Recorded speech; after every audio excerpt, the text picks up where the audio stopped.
জিনিসটা চিন্তা করেন। আল্লাহ তাআলা বলছেন লাহুল খলক ওয়া লাহুল আমর, সৃষ্টি যার, বিধান তার। আপনার দেশ কি আল্লাহর আইনে পরিচালিত হয়? হয়? পিছনের লোকেরা কনফিউজ। আপনাদের দেশ তো আল্লাহর আইনে পরিচালিত হয়, তাই না? হয় না। কিন্তু এই দেশের লোকেরাই তো এই সরকার চালায়, তাই না? ভোট তাদেরকে কারা দেয়? কোকাপ নগরী থেকে জিনরা এসে দেয়? মানুষরা দেয়। তাহলে দেখেন যে আল্লাহ একমাত্র বলছেন নিজে আইনদাতা। আল্লাহ বলছেন আল্লাহই একমাত্র আইনদাতা। মানুষ দাবি করলো তারা আইনদাতা, মানুষ তাদেরকে সমর্থন দিল। আল্লাহ বললেন একমাত্র আল্লাহ সার্বভৌম সত্তা, মানুষ বলল আমরাও সার্বভৌম সত্তা, মানুষ তাদেরকে সমর্থন দিল। এই কাজগুলো মানুষ করতেছে না?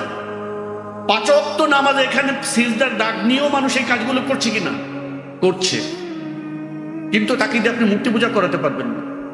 শয়তানের যে কাজ সেটা হলো মানুষকে জাহান্নামে নেওয়া। খেয়াল করি, শয়তানের কাজ হলো মানুষকে জাহান্নামে নেওয়া। এখন তাকে জাহান্নামে নেওয়ার জন্য দরকার হলো শিরক করানো। শিরক যে ফরম্যাটে হোক তাকে দিয়ে করাইতে পারলে সে তার উদ্দেশ্যে সাকসেসফুল।